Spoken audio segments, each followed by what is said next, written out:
Quero saudar cada irmão, cada irmã que está conosco aqui no templo, você que nos encontrou aí no canal da internet, com a graça e a paz de nosso Senhor Jesus Cristo. Eu quero te convidar a abrir a palavra do Senhor no Evangelho de Jesus Cristo segundo Lucas, capítulo 6, do versículo 6 ao versículo 11. Lucas 6, a partir do versículo 6 até o versículo 11. Todos encontraram? Mesmo assentados, mas com toda a reverência à palavra do Senhor. Vamos fazer a leitura. Diz assim o texto: Sucedeu que, em outro sábado, entrou ele na sinagoga e ensinava. Ora, achava-se ali um homem cuja mão direita estava ressequida. Os escribas e os fariseus observaram-no, procurando ver se ele faria uma cura no sábado, a fim de acharem de que o acusar. Mas ele, conhecendo-lhes os pensamentos, disse ao homem da mão ressequida: Levanta-te e vem para o meio. E ele, levantando-se, permaneceu de pé. Então disse Jesus a eles: Que vos parece? É lícito no sábado fazer o bem ou o mal? Salvar a vida ou deixá-la perecer? E fitando todos ao redor, disse ao homem: Estende a mão. Ele assim o fez, e a mão lhe foi restaurada. Mas eles se encheram de furor e discutiam entre si quanto ao que fariam a Jesus. Vamos orar?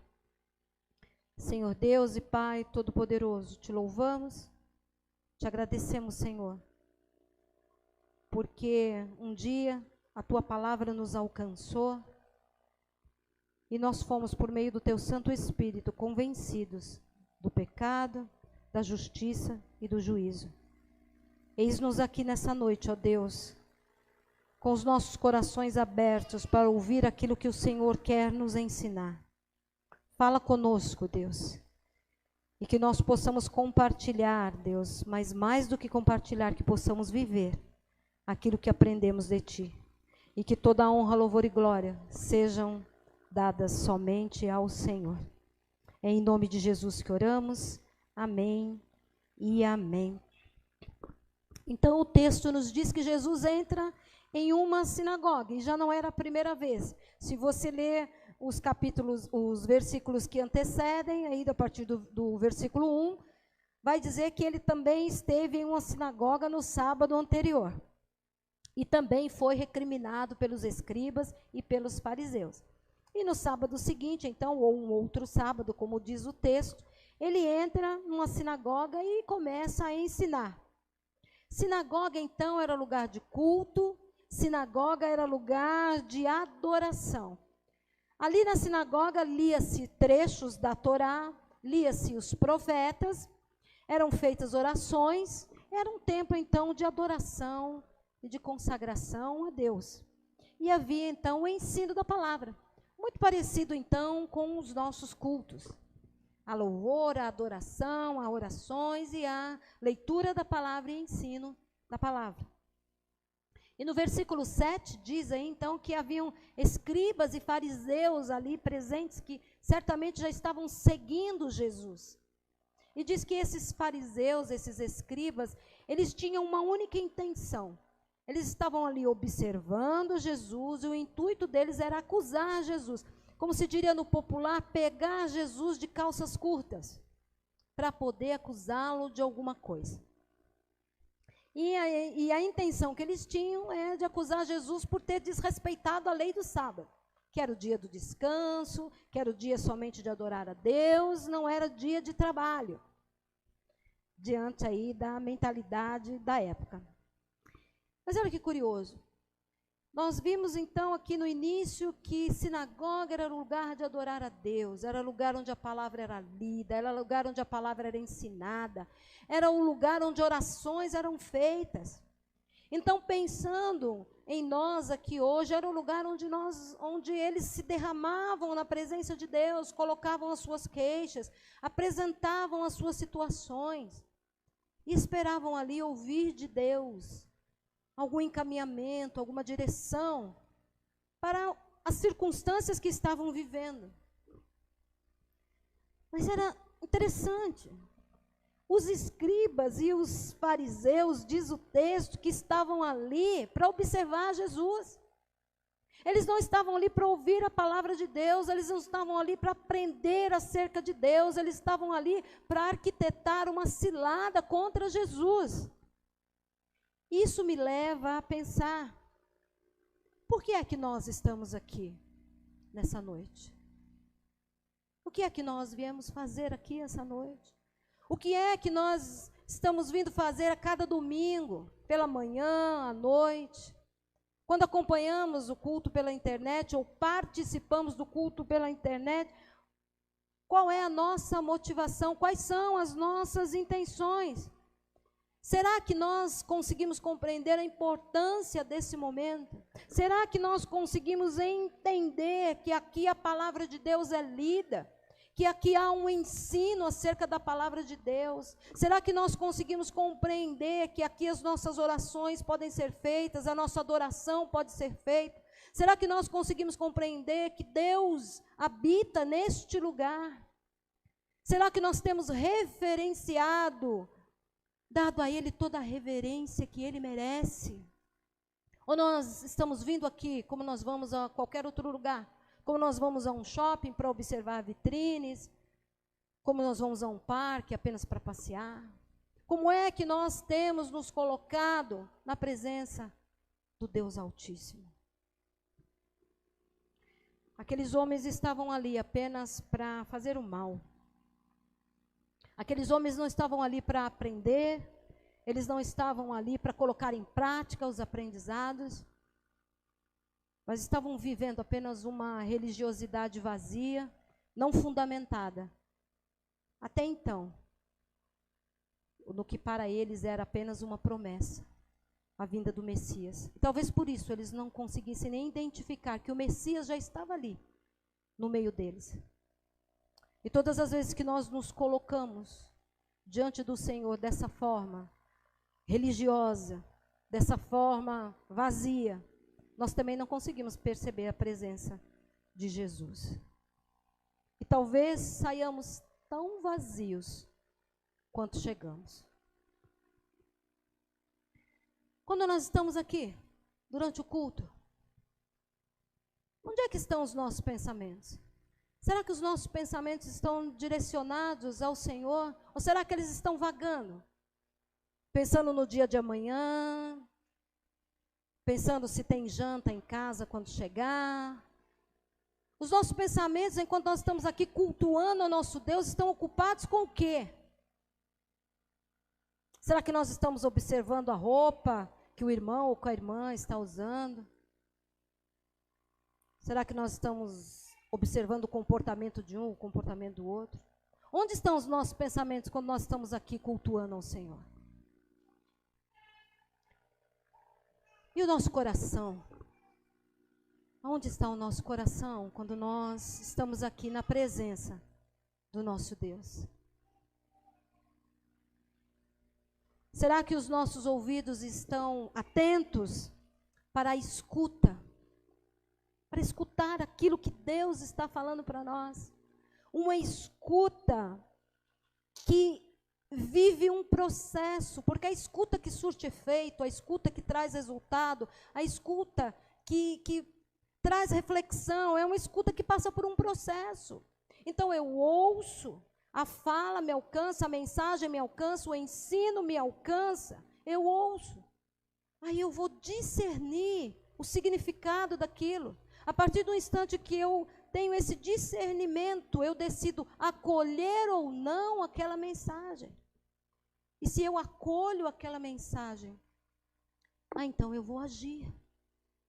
a partir do ensino que eu recebi.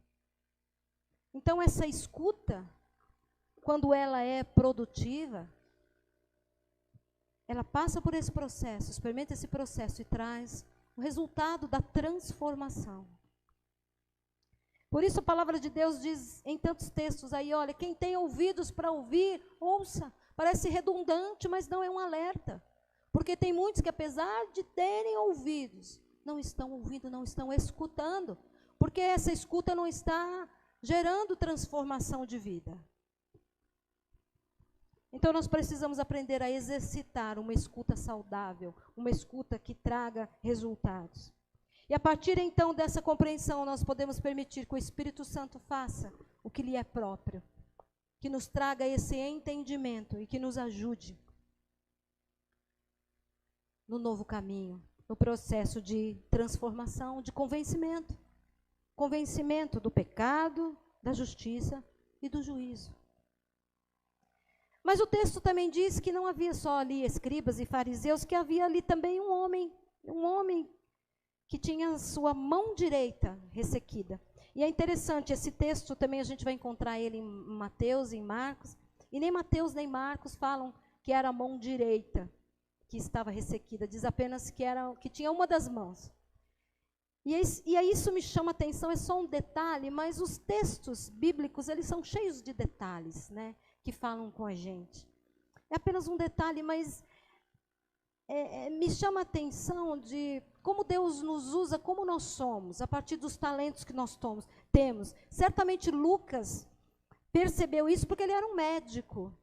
Né? Ele era um médico, então ele teve esse cuidado de perceber qual das mãos era a mão que estava comprometida. Então ele traz esse detalhe a mais para nós. Era a mão direita. Era a mão direita. Isso traz também, no nosso entendimento, que ele fosse destro, a gente pode imaginar o quanto a sua vida social estava prejudicada. Mas é interessante esse detalhe, né? Como Deus usa os talentos que nós temos, da maneira que nós somos, para comunicar aquilo que Ele primeiro comunica a nós. Por isso que às vezes a gente pode estar falando sobre a mesma coisa, mas cada um de nós vai contar de uma forma diferente, de acordo com a nossa perspectiva e de acordo com as nossas experiências, no caso, com Deus. E a gente percebe que a centralidade da palavra, né, da mensagem é a mesma, independente de ter aí algumas informações diferenciadas. E aí no versículo 8, no versículo 8, diz que Jesus conhecia o pensamento, ou os pensamentos dos fariseus e dos escribas. Jesus conhecia muito bem as intenções dos corações daqueles homens. Jesus sabia que eles queriam lhe fazer mal. E já que Jesus sabia, vamos raciocinar aqui. Nós sabemos que Jesus era 100% homem, era 100% Deus. Então vamos raciocinar aí com a parte humana de Jesus, né? Se nós sabemos antecipadamente que alguém tem a intenção de nos fazer mal, naturalmente nós vamos nos prevenir contra aquela pessoa. Não é assim? Vocês concordam comigo? Nós vamos tomar algumas precauções. Bom, se eu sei que aquela pessoa quer me fazer mal, eu vou evitar a presença dela, eu já sei por onde que ela quer me prejudicar, então eu vou evitar, ou seja, eu não vou fornecer a ela munições para me prejudicar. É interessante, Jesus sabia qual era a intenção deles. E Jesus poderia, então, ter evitado. Bom, eu sei que eles estão aqui para observar qual será a minha atitude num sábado, então eu vou me conter. Né? Eu vou só entrar aqui na sinagoga, ler a Torá, ler os profetas, o que quer que seja, levar o ensino e me retirar. Mas a gente está falando de Jesus, né? E Jesus, então, apesar de conhecer que a intenção daqueles homens era de prejudicá-lo, era mesmo de prendê-lo, de puni-lo, essa disposição de Jesus em fazer o bem não é afetada, não é modificada.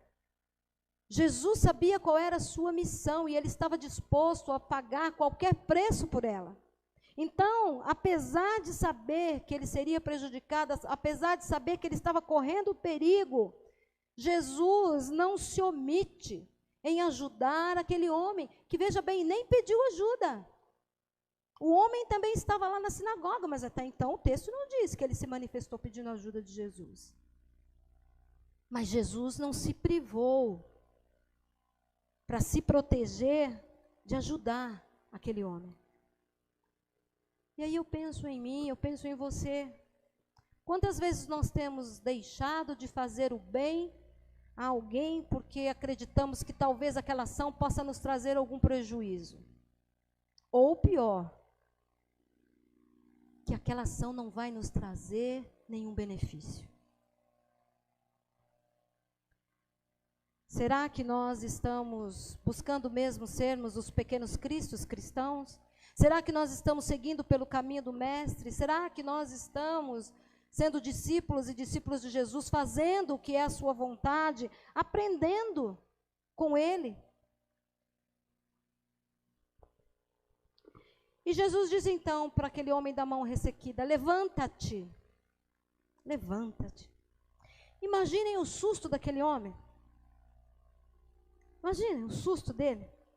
Porque vamos entender o contexto da época. Isso é muito importante para a real interpretação do texto, para o entendimento mesmo da mensagem. Imagine o susto daquele homem. No contexto daquela época, ele nem poderia estar ali. Ele tinha uma deficiência física. E essa deficiência o impediria de frequentar uma sinagoga. Então, ele certamente estava ali meio que escondido. Talvez ele já tivesse até ouvido falar de Jesus. O texto também não deixa claro isso. Se ele foi ali porque ele ouviu falar de Jesus, porque ele sabia que Jesus estava fazendo milagres e que de repente Jesus poderia ajudá-lo, ou se ele foi apenas porque ele queria ouvir a palavra, porque ele queria aprender, porque ele precisava ouvir a palavra até mesmo para ajudá-lo a enfrentar as circunstâncias da vida dele que já eram tão difíceis. E não diz o texto, como dizem outros textos, que ele pediu ajuda de Jesus. Nós temos outros textos na Bíblia que diz que as pessoas foram até Jesus e pediram: Jesus me cura, Senhor me ajuda, né? Basta um toque, né? Como o centurião que nós vimos semana passada, cura o meu servo. O texto não diz. Diz que só que ele estava lá, ouvindo a Jesus, ouvindo a palavra. E eu tenho para mim que ele estava meio que procurando se esconder. Porque se ele fosse visto ali, certamente ele seria colocado para fora e talvez fosse até punido. E eu fico imaginando que de alguma forma ele estava ali com a mão dele também escondida. Talvez ali no meio das vestes, né, aquela mão escondida para que ninguém percebesse o problema que ele tinha ali na sua mão. E de repente Jesus olha para ele e fala: levanta-te. Talvez ele pense: nossa, ele está me vendo, é comigo mesmo que ele está falando. Jesus está me vendo. Normalmente, quando nós temos alguma questão que nos pesa muito, que nos faz sentirmos diferenciados de uma forma negativa, nós acreditamos que as pessoas que nós julgamos importantes nem nos enxergam. Então imagina para aquele homem o que foi Jesus, o Rabi, o mestre, olhar para ele e dizer: levanta-te. E o texto diz então que apesar do medo que ele deve ter sentido, ele se levantou. Mas não para por aí. Mais do que dizer para ele: se levanta, Jesus diz para ele: venha aqui para o meio. Venha para o meio, para que não só eu o veja, mas que todos que estão aqui também o vejam. E o texto diz que ele obedece. Ele vai, ele se levanta e ele vai para o meio, porque ele reconhece a autoridade de Jesus. Certamente a palavra que ele já havia ouvido ali, talvez não fosse a primeira vez que ele estivesse ali, aquilo já estava fazendo diferença dentro dele. Já estava causando nele uma transformação de dentro para fora. Porque a gente imagina o constrangimento dele, a vergonha pelo defeito que ele tinha, o medo de ser punido, tudo isso não o impediu de obedecer a Jesus. Talvez até quando ele foi ali para o meio, obedecendo a Jesus, talvez ele ainda estivesse procurando esconder a sua mão de alguma forma. De repente ele pode ter pensado: não, ele pode, talvez ele ore comigo e me mande voltar e ninguém perceba que a minha mão, a gente não sabe quanto tempo ele demorou para se levantar, não diz que foi imediatamente. Sabe quanto tempo ele ficou ali com a mão escondida ainda? Mas Jesus disse para ele, levanta, vem para o meio. Se exponha, se mostre, se revele. Eu já sei quem você é, eu já te conheço. Então se revele, tenha uma atitude, tenha coragem. Venha para o meio, se expõe, mostra a sua dor, mostra a sua vergonha, mostra os seus temores. E Jesus fala isso para mim e para você. Não tenha vergonha das suas questões. Enfrente as suas questões. As coloque diante de Jesus, não fique encontrando desculpas. Não fique encontrando palavras bonitas para dizer aquilo que não é tão bonito. Aqui nós estamos falando de uma questão física. A sua questão pode não ser física, pode ser emocional. Diga para Jesus o que você está sentindo, o que está te incomodando, o que está atrapalhando a sua vida. O que tem te impedido de experimentar a transformação de mente, a metanoia, que é propósito do Senhor para todos nós. Fique em evidência, pare de se esconder. Se mostre para Jesus como você é, porque meu irmão, minha irmã, eu tenho para mim, eu já disse isso aqui algumas vezes, que o óbvio precisa ser dito. Então eu vou dizer aquilo que é óbvio, que eu tenho certeza que você já sabe. É impossível enganar a Deus. É impossível. Ele sabe tudo que vai dentro do teu pensamento. Ele sabe tudo que está dentro do teu coração. Não é necessário que você verbalize, ele sabe. Ele conhece as suas intenções, ele conhece as suas motivações. Por mais que você diga ao contrário, ele sabe o que está lá dentro. É impossível enganar a Deus. Então para de se esconder. Para de esconder os seus pecados, para de esconder os seus equívocos, para de esconder os seus erros. Se apresente diante de Jesus, se exponha a Ele. Abra o seu coração e permita que Ele se revele a você, que Ele trabalhe em você, que Ele derrame cura sobre você. Isso é exercício de fé. Isso é exercício de fé. Então nós não podemos ter medo, porque entenda uma coisa. Onde o medo entra, a fé se enfraquece. Guarda isso na sua cabeça. Onde o medo entra, a fé se enfraquece. E aqui eu não estou nem falando de coragem, porque, mais uma vez, o óbvio precisa ser dito. Não é aquela coragem, sabe? Não, pode vir que comigo não tem dessa. Nós não somos nada. Jesus é tudo. Nós não somos nada. Eu já ouvi, infelizmente, pessoas que dizem, e que saem por aí, né? Desafiando Satanás, desafiando o demônio. Não, pode vir que eu sou ungido, eu sou isso, eu sou aquilo. Então vamos para a palavra diz isso para nós. Olha, saia por aí, desafiando Satanás onde ele estiver, buscando Satanás nas esquinas e o chamando para um enfrentamento. A palavra diz isso para nós? Diz, amados? Não diz. O que a palavra diz a respeito disso?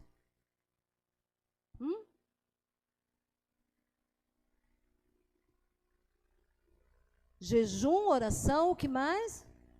Especificamente a respeito da entidade, da pessoa ali de Satanás, o que diz? Vigiar e orar, e o que mais? Resistir. Isso tudo que foi falado são mecanismos de resistência. Jejum, oração, vigilância. Mecanismos de resistência contra o diabo. Não diz para a gente sair enfrentando, nem chamando ele para a luta, para a briga, não diz isso. Diz para para nós resistirmos contra as investidas que ele faz a todo tempo nas nossas vidas. Inclusive, quando se tem esse tipo de atitude de ir até chamando para um enfrentamento, isso quer dizer que a gente não resistiu, que nós cedemos à tentação de acharmos que somos alguma coisa. Então vamos ficar com a palavra, com os ensinamentos que vêm da palavra. Vamos resistir a todas as investidas do inimigo contra nós, contra a nossa casa, contra o nosso ministério, contra a nossa família, contra a nossa igreja, contra o mundo, contra a nossa fé. Vamos resistir, porque aí ele vai fugir. Então, nós não podemos permitir que as circunstâncias prevaleçam sobre a nossa fé. Nós não podemos permitir que o medo entre nas nossas vidas de forma que a nossa fé seja enfraquecida. Porque se onde o medo entra, a fé se enfraquece, em contrapartida, onde a fé está presente, onde a fé é forte, não há lugar para o medo. Não há lugar para o medo. O medo, aquele que paralisa, aquele que nos impede de prosseguir, aquele que nos desanima, aquele que nos enfraquece. Esse homem, então, da mão ressequida, ele teve coragem de enfrentar os seus medos e as consequências que aquela ação dele em obediência a Jesus poderiam lhe trazer. Ele foi para o meio, ele se expôs, ele se revelou a Jesus. E mais do que para Jesus, ele se revelou a todos que estavam ali. Ele não permitiu que as circunstâncias o dominassem, que as circunstâncias o impedissem de receber a bênção que ele nem sabia ainda, que iria receber. Porque ele colocou o seu foco em Jesus. Muitas vezes nós não recebemos as bênçãos que o Senhor tem para nós, porque nós tiramos o foco da pessoa de Jesus. Olhamos para as circunstâncias, olhamos para aquilo que nós desejamos, deixamos de olhar para a vontade de Jesus, deixamos de olhar para a palavra de Jesus. Perdemos o foco e deixamos de receber aquilo que Jesus tem para nós. E diante de todas essas adversidades, diante das adversidades que você possa estar enfrentando, das circunstâncias difíceis que você possa estar enfrentando, olhe para Jesus. Aprenda com esse texto dessa noite, olhe para Jesus. Escute o que Jesus tem para dizer para você e obedeça ao comando dele. Se exponha, se revele e receba de Jesus a cura, que é o propósito dele. Seja para a sua questão emocional ou para a sua questão física. Cura para a sua mente, cura para o seu corpo, cura para a sua alma. Porque só depois que os seus temores internos forem vencidos, só depois que os seus temores internos forem vencidos, é que a sua fé poderá se manifestar através das ações. Enquanto os seus temores estiverem te impedindo, você não vai dar aquele passo a mais. Porque tudo acontece de dentro para fora. Primeiro, a cura tem que acontecer do lado de dentro, para depois ela acontecer do lado de fora. Primeiro precisa acontecer o arrependimento, a metanoia, a renovação da mente, para que depois aconteça a conversão. Pastora, a senhora ainda vai falar muitas vezes sobre isso? Não sei. Enquanto o Espírito Santo me disser que é para falar, eu vou falar. Porque eu quero ser obediente a Ele. E a exemplo do texto de hoje, eu quero focar na vontade dEle. Não nem na minha própria vontade, e nem na vontade de cada um de vocês. Eu quero me focar na vontade dEle. Enquanto Ele tiver algo para nos ensinar a respeito disso, eu vou continuar falando. Então, o desejo de Jesus é primeiro nos mudar por dentro, para depois mudar as circunstâncias que nos cercam. E às vezes a gente fica esperando o contrário. A gente fica lutando, tentando mudar uma circunstância, para depois mudar a forma como a gente interage com aquela circunstância ou a forma como a gente pensa. E o propósito de Jesus, primeiro, é nos mudar. Porque uma vez que nós somos mudados, de repente aquela circunstância que é externa nem vai nos afetar mais da forma como até então nos afetava. Mas muitas vezes nós insistimos em fazer o caminho inverso. E no versículo 9, então, Jesus pergunta para os fariseus, para os escribas: é lícito fazer o bem ou o mal, salvar a vida ou deixá-la perecer num sábado?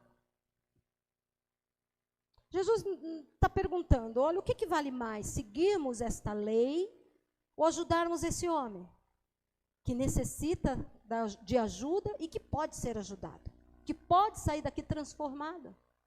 O que é melhor? Seguirmos um ritual ou nos unirmos para ajudar alguém que precisa? Essa é a grande pergunta que Jesus fez lá e faz para nós.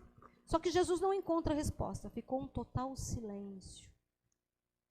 Por que não havia resposta? Porque, no mínimo, se eles fossem sinceros, eles teriam que dizer: olha, a gente nem sabe direito do que você está falando. A gente nem está entendendo muito bem o que está acontecendo, porque o nosso pensamento nem estava aqui. O nosso coração também não estava aqui. O nosso pensamento e o nosso coração estava em descobrir uma forma em que nós poderíamos te prejudicar. Por isso que às vezes pode acontecer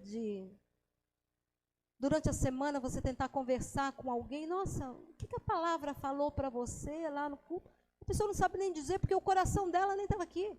O pensamento dela nem estava aqui, ela estava aqui de corpo presente, mas só. A palavra não estava sendo acolhida no coração dela. E diz o texto então, aí no versículo 10, e fitando-os. Isso quer dizer que Jesus olha atentamente para cada um daqueles homens que estavam ali. Homens, tá? Porque mulheres e crianças não podiam entrar na sinagoga. Então Jesus olha atentamente para cada um daqueles homens que estavam ali. Eu fiquei refletindo a respeito desse, Jesus fitando. Aí eu me lembrei daqueles aparelhos de raio-x que tem nos aeroportos, Eu fiquei imaginando, é como se o olhar de Jesus emitisse aqueles feixes de raio-x que tem naqueles aparelhos nos aeroportos e fosse meio que fatiando o pensamento daqueles homens, enquanto eles se mantinham em silêncio. Porque o que eles poderiam responder para Jesus a respeito da pergunta que Jesus fez? Então, como aquele raio-x, Jesus ia ali fatiando o pensamento de cada um deles, fatiando cada palavra que não foi dita por eles, fatiando cada intenção, cada motivação do coração. E assim Jesus faz conosco. Ele está aqui nesse momento, sondando nossos corações, fatiando os nossos pensamentos e as nossas intenções nesse exato momento. Jesus sabe o que está se passando aí na sua mente. Sabe o que está lá no profundo do seu coração. E Ele se importa com isso. Às vezes, somos nós mesmos que não nos importamos. E permitimos que coisas negativas, que coisas feias, que coisas que ofendem a santidade do Senhor tomem conta do nosso pensamento e do nosso coração. Desejos de atitudes, pensamentos, palavras maledicentes que nós pensamos.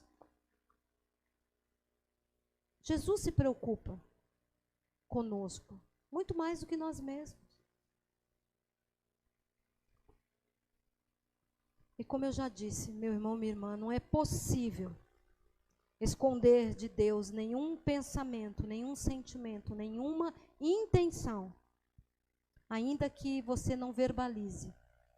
Deus sabe, Jesus sabe, Ele sabe, se é para o bem ou se é para o mal, se é para a vida ou se é para a morte. E diz então o texto que o homem, obedecendo a Jesus, estende a sua mão, ele mostra o seu defeito, ele expõe a sua dor, ele expõe a sua vergonha, ele expõe aquilo que o amedronta. E Jesus fala para mim e para você nessa noite também. Vem para o meio. Expõe a sua dor. Expõe o seu pecado. Expõe a sua vergonha. Expõe aquilo que tem impedido que você seja quem eu tenho te chamado para ser. Expõe tudo aquilo que tem impedido que você tenha um relacionamento sincero e produtivo comigo. Produtivo no sentido de trazer transformação. Porque não tem sentido, amados e amadas, não tem sentido. Nós ficarmos domingo após domingo, vindo a um culto, ouvindo a palavra do Senhor, participando do culto, lendo a palavra, jejuando, orando, e não sermos transformados, continuarmos os mesmos, não tem sentido nisso. É perda de tempo, meu irmão, minha irmã. Se você não busca uma transformação para a sua vida, se você não entende que você precisa ser transformado, que você não está pronta, que Deus, através do seu Espírito, precisa te convencer de muitas coisas e lhe propiciar transformação. Se você não compreende isso, eu sinto muito lhe informar, mas você está perdendo tempo. Está perdendo tempo vindo aqui aos domingos, está perdendo tempo lendo a palavra, está perdendo tempo jejuando, orando, está perdendo tempo. E não há tempo mais a perder.